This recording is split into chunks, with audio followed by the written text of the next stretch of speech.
안녕하세요. 뉴스반장입니다. 정치검찰의 정적 죽이기 기소로 민심의 심판을 받은 선거 결과를 덮지 마십시오. 검찰이 오늘 백현동 의혹과 관련해 이재명 당대표를 불구속 기소했습니다. 강서구청장 보궐선거 참패에 전광석화처럼 기소카드를 꺼내든 후안무치한 윤석열 검찰의 행태를 규탄합니다. 이번 보궐선거 결과는 권력 장악에만 골몰해 민생 경제를 도외시한 윤석열 정부에 대한 국민의 준엄한 심판이었습니다. 그러나 윤석열 정권은 민생을 살려달라는 국민의 절박한 목소리를 외면한 채 검찰의 수사권과 기소권을 앞세워 국민의 경고를 무시하는 최악의 수를 뒀습니다.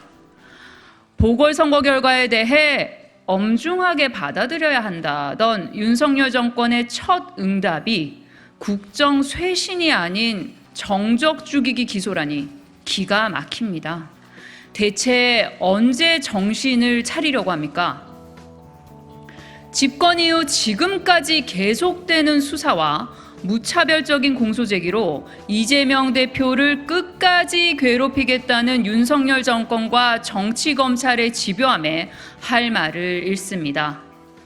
민생경제 위기에 국민은 죽어가는데 정적 죽이기에만 매달리는 윤석열 정권과 수사권과 기소권으로 야당 대표 탄압에 혈안이 된 정치검찰은 국민의 심판을 피할 수 없을 것입니다.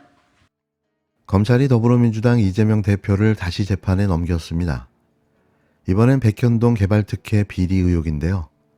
공직선거법 위반, 대장동 의혹에 이어 세 번째 기소입니다. 보름 전 기각된 구속영장에 함께 들어있었던 대북 송금과 위증교사 혐의는 이번 기소에선 빠졌는데요. 이는 기소 내용을 고의로 나눠 추가 기소하기 위해서인 겁니다. 일명 쪼개기 기소를 한 거죠. 기소 횟수를 늘려 별건의 재판을 만들어 법정을 수십 번 왔다 갔다 하게 하겠다는 겁니다. 검찰은 혐의가 충분히 입증됐다고 강조하고 있고 민주당은 법리적으로 무리인데도 그저 괴롭히기 위한 기소라고 반발했는데요. 검찰은 더불어민주당 이재명 대표를 다시 재판에 넘기며 백현동 특혜 의혹을 또다시 지방권력의 시정농단이라고 규정했습니다. 지난 2월 불발된 첫 구속영장에서 대장동 특혜 의혹을 두고 썼던 표현인데요. 민간업자에게 특혜를 몰아줘 성남시에 손해를 끼친 혐의 구조가 닮은 꼴이라는 검찰의 일방적인 주장입니다. 검찰은 대북 송금 위증교사를 제껴두고 백현동 의혹만 먼저 기소한 이유에 대해서도 막 재판이 시작된 대장동 의혹과 구조가 같아 함께 재판받기 위한 것이라는 황당한 설명을 내놨는데요. 구속영장을 기각했던 법원이 직접 증거가 부족하다고 지적한 데 대해선 특혜를 준 건 명백한 사실이고 직접 보고받고 체크하고 서명한 문서 등 물증도 충분하다고 우겨댔습니다. 법원조차 증거가 부족하다고 기각시킨 기소 내용을 아무런 증거도 확보하지 못한 의혹을 범죄 사실로 단정해 기소한 거죠. 그냥 이재명 괴롭히기, 악마화가 그 목적인 겁니다. 오늘 검찰이 또다시 이재명 대표를 불구속 기소했습니다. 이재명 대표를 범죄자로 만들겠다는 그릇된 집착을 끝내버리지 못한 모양입니다.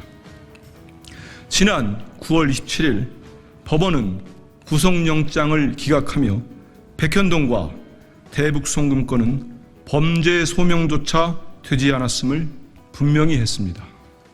특히 백현동 사건 관련한 영장실질심사에서 전담 판사는 검찰 측에 시장이 공사의 문제와 관련해 배임으로 기소된 사례가 있었느냐고 물었고 한번 찾아보고 있으면 제출해달라고 요청했습니다. 그리고 검찰은 요청받은 자료를 제출하지 못했습니다. 현행법상 배임죄가 성립하려면 당사자가 타인의 사물을 처리할 수 있는 자격 및 주의를 갖춰야 하기에 법리적으로 시장이 성남 도시개발공사의 사무 처리자가 될 수 없음을 법원이 지적했고 검찰은 제대로 답변조차 하지 못한 것입니다. 검찰에 묻습니다. 법원이 검찰의 주장에 법리적으로 문제가 있음을 지적했음에도 영장 기각 보름 만에 불구속 기소를 강행한 이유가 무엇입니까? 검찰의 목표가 수사가 아니라 괴롭히기였으며 진상규명이 아닌 범죄자 낙인 찍기에만 몰두하고 있음을 스스로 자인한 것 아닙니까?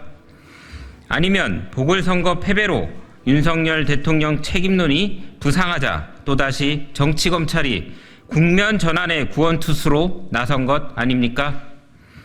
혐의 입증이 어려운 상황임에도 무차별적으로 공소를 제기하는 행위는 명백한 공소권 남용 범죄입니다.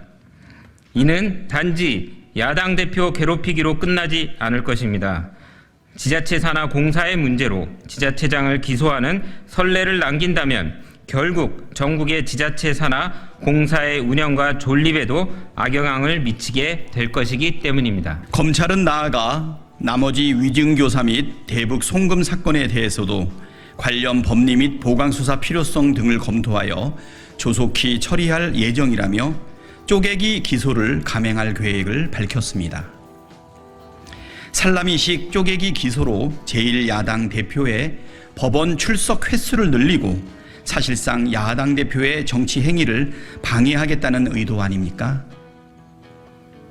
아니면 유죄 입증은 글렀으니 실컷 괴롭히기라도 하겠다는 못된 심보의 발로입니까?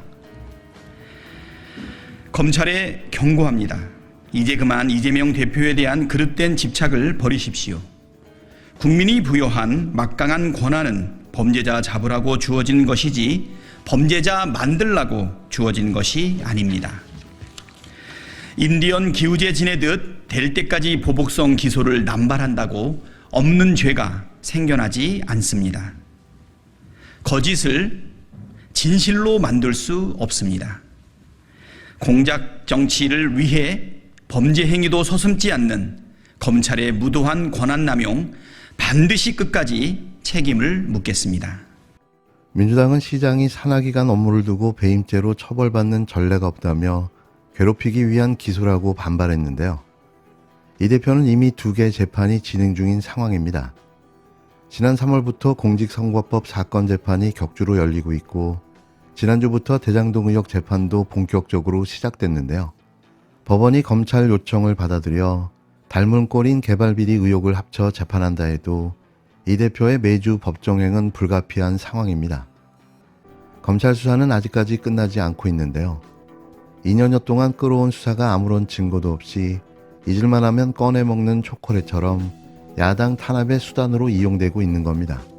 이번 강서구청장 보궐선거의 패배가 괴롭히기의 이유였을까요? 쌍방울의 대북송금 의혹과 위증교사 혐의 기소도 예정되어 있는데요.